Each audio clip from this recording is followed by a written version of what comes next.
இயேசு கிறிஸ்துவின் இனிய நாமத்திலும் சேனைகளின் அதிபதி தரிசன சபையின் சார்பிலும் தரிசன வார்த்தை என்ற இந்த யூடியூப் சேனலுக்கு உங்களை வாழ்த்தி வரவேற்கிறேன். உங்கள் வீட்டில் கடன் பாரமா, வியாபாரத்தில் நஷ்டமா, வேலை ஸ்தலத்தில் பிரச்சனைகளா, இல்லை வியாதியினால் கொடுமையா, சூழ்நிலை சரியாக இல்லையா, தொடர் போராட்டமாக இருக்கிறதா, உங்களுக்கு அநியாயம் இழைக்கப்படுகிறதா, நீங்கள் நன்மையை செய்தும் ஜனங்கள் உங்களுக்கு தீமையை செய்ய ரூம் போட்டு யோசிக்கிறார்களா?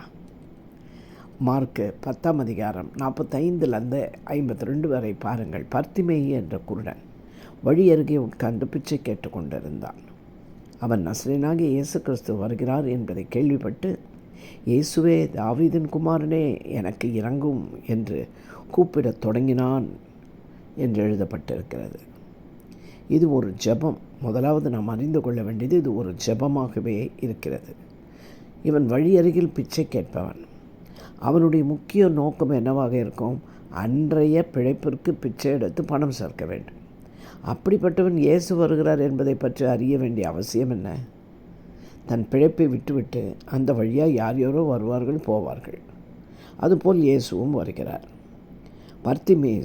பர்த்திமேயு இயேசு இந்த பக்கம் வருகிறார் என்பதை அறிந்தது மட்டுமல்லாமல், தாவீதின் குமாரனே, எனக்கு இறங்கும் என்று கூப்பிடத் தொடங்கினார் என்று 47வது வசனத்தில் எழுதப்பட்டிருக்கிறது. அப்படி என்றால், கூப்பிடத் தொடங்கி அவர் தன்னிடம் வந்து தன் குறையை தீர்க்கும் வரை விடுவதில்லை என்று தொடர்ந்து குரல் எழுப்புகிறவராய் இருக்கிறார்.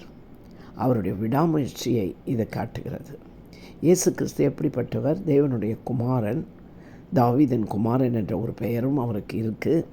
அவரால் கூடாதது ஒன்றுமில்லை, அவர் அற்புதம் செய்ய வல்லவர் என்று அவரை பற்றி அறிந்தது மட்டுமல்லாமல் அவர் மேல் விசுவாசமும் வைத்திருந்தார். மேலும் அநேகர் பேசாமல் இரு, கூச்சல் போடாதே என்று அவனை அதட்டுகிறார்கள். ஆனால் சோர்ந்து போகாமல் இவர்கள் அதட்டுதலுக்கு பயப்படுத்துகிறதற்கு சோர்ந்து போகாமல், முயற்சியை கைவிடாமல், அவிசுவாசம் சற்றும் இல்லாமல் முன்னிலும் அதிகமாய் கூப்பிட்டான். கர்த்தரிடத்தில் தன் பிரச்சனை குறையிலிருந்து வெளியே வர அவர் எப்படிப்பட்டவர் என்பதை அறிந்து கொள்ள வேண்டும். நாம் ஆராதிக்கும் தேவன் இன்னார் என்பதை அறிந்து அவரை நாடி விசுவாசித்து இடைவிடாமல் ஜெபம் பண்ணி தனக்கு ஒரு விடிவு வரும் வரை யார் தடுத்தாலும், யார் கிண்டல் கேலி செய்தாலும், உங்களை அடுக்க தடுக்க பார்த்தாலும் அதுக்கு சோர்ந்து போகாமல், தட்டுங்கள் திறக்கப்படும், கேளுங்கள் கொடுக்கப்படும், தேடுங்கள் கண்டடைவீர்கள் என்ற வார்த்தைக்கு ஏற்ற விதத்தில் உங்களுக்கு வழிகள் திறக்கும்.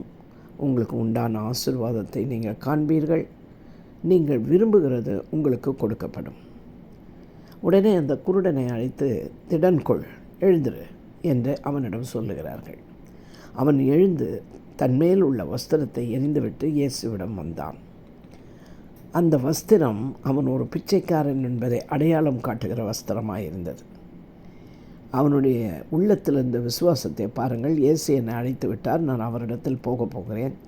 ஆகவே இன்னும் நான் பிச்சைக்காரன் என்ற அடையாளம் எனக்கு தேவையில்லை என்பது போல அந்த துணியை அப்படிப்பட்ட விசுவாசத்தோடு எடுத்து எறிந்துவிட்டு அவன் இயேசுவிடம் போனான். இயேசு அவனிடம், நான் என்ன செய்ய வேண்டும் என்று கேட்டார்.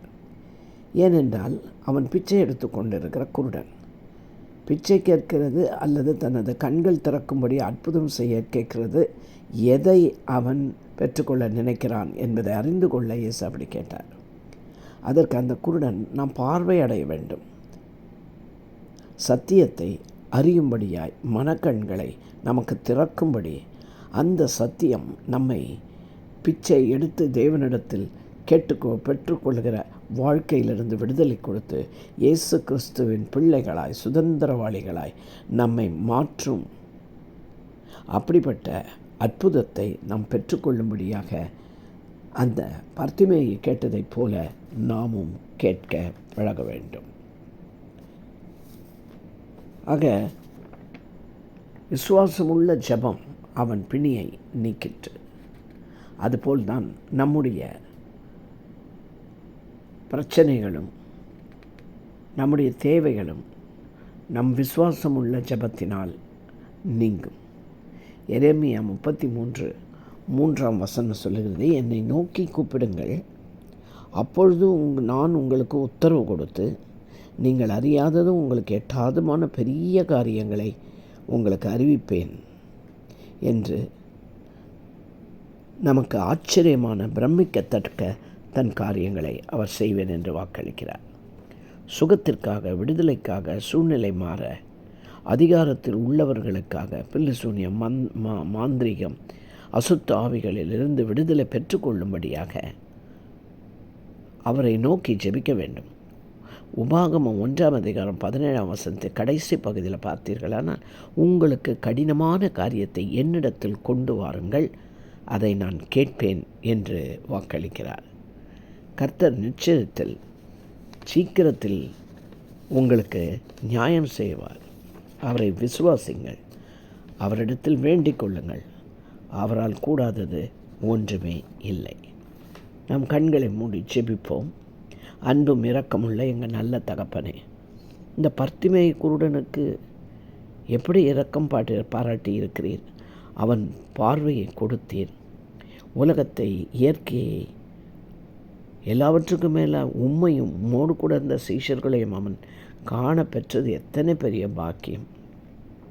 எங்கள் உள்ளான மனக்கண்களையும் நீ திறந்து சத்தியங்களை நாங்கள் காண செய்யும். அதன் மூலம் நாங்கள் நிரந்தர விடுதலை அடைய வழி செய்வீராக. நாங்கள் இடைவிடாமல் ஜெபிக்கவும் எங்களுக்கு உதவி செய்யும். எங்கள் தேவன், உம்மிடம் நாங்கள் வாய் திறந்து எதையும் கேட்கிற ஒரு நல்ல புரிந்து கொள்ளுதலை எங்களுக்கு தரும்படியாய் எங்களை தாழ்த்தி உம்முடைய கரங்களில் ஒப்புக் கொடுக்கிறோம். இயேசுவின் மூலம் ஜெபிக்கிறோம் எங்கள் நல்ல பிதாவே, ஆமேன். நிச்சயமாய் இந்த சத்தியம் உங்களுடைய மனக்கண்களை திறக்கும். ஆகவே மற்றவர்களுக்கும் இந்த பாக்கியம் கிடைக்கும்படி இதை லைக் பண்ணி, ஷேர் பண்ணி, சப்ஸ்கிரைப் பண்ணாதவர்கள் சப்ஸ்கிரைப் பண்ணுங்கள். கர்த்தர் உங்களை ஆசீர்வதிப்பார்.